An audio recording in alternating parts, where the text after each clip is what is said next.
Okay, so one of our tasks today is to move this shed so that we can crack on with the fence. Need to get this house finished. I think I've been saying that forever. Okay, so luckily this shed is fairly lightweight and we haven't drilled it into the floor or anything.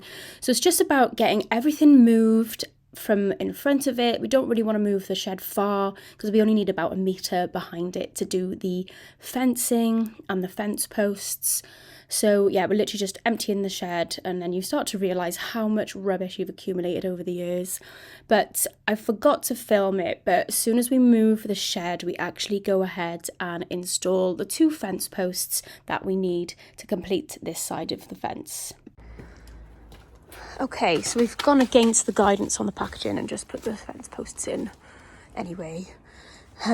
We need to go and get some screws, but we're kind of keen to get potentially all the slats on, and then we can literally just put the shed back rather than having to put everything in the shed where it is now.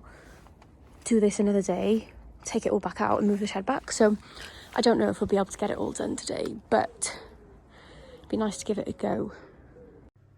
Okay, so once the fence posts are in, this method of adding a fence is honestly one of the easiest I've ever tried. You literally just use the edge of the slat as a spacer and go down and just make sure that they're all level and everything's looking pretty straight. And you just screw in 1 screw at the left, 1 in the centre and 1 in the right. And then we will go back and fit some more vertical battens behind this, just to make sure in the summer and the winter when the weather's changing that it doesn't bow and change shape and warp. So we will be doing that, but we don't do it in this episode. Okay, so I think it took about an hour to do this whole section, and this is it complete now. We're not going to go any further than this because the neighbour's fence is in really good condition. I think they've recently replaced theirs, so we just wanted it so that it was in the garden basically, so when you're looking out of the house and you're on the patio and you can only see our fence, and then down the side I don't think it matters too much. So yeah, pretty happy with how it's looking. Now we're going to move on to this back section, which I have covered off in some of my older garden makeover videos. So if you're interested in seeing the whole journey, then check out the playlist, because this is stemming back to 2021 when we first moved in, and this garden has been a hell of a job. So yeah, we literally moved all the mud from the mound that was on the right hand side to the back and put a sleeper in front of it to kind of like edge it off. And now we're going to be putting Cotswold Stones down.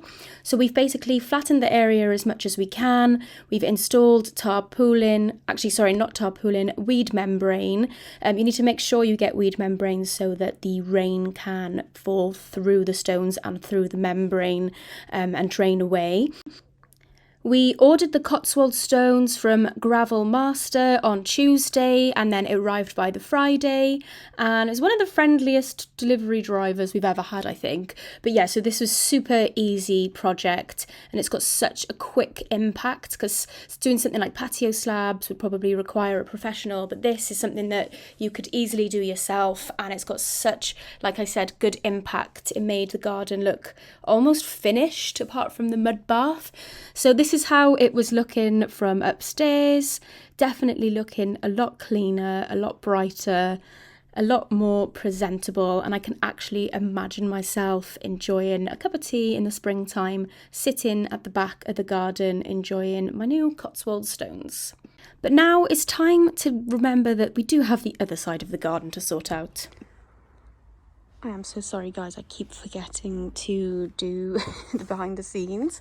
So we've just taken off this fence panel now, and it's uncovered all of these stingy nettles. So we just had to go to Screwfix and buy some like cutters because we haven't got any. We've left all of ours out in the rain. See these ones here, they were in the rain and they just don't work. So we need to get rid of all of this really before we can put our fence posts in. But the plan is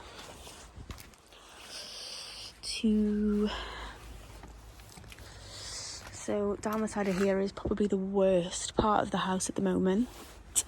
So we're going to try and follow these fence posts and put them in all the way down, and then there's another 2 to go down in between there and there where the neighbour's shed is, and then yeah, we're still not sure whether we're going to put this type of fence panel or Alex's preference is to do more slats, but I just feel like it's a bit of a waste down the side, especially when we've already got this style of fence this side.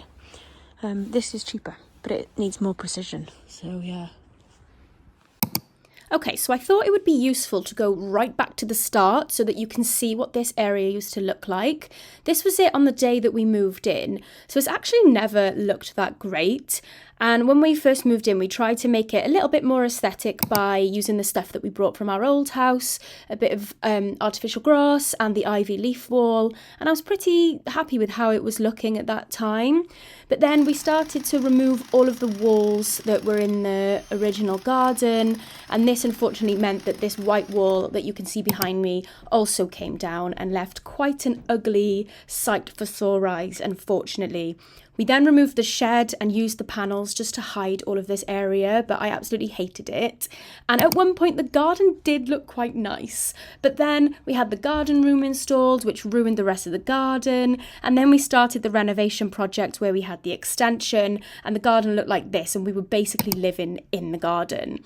We redid the patio in the summer and it was starting again to look good, but now it's still not looking great with winter taking over. Patio's looking rather mouldy, but this back area is finally starting to look quite nice.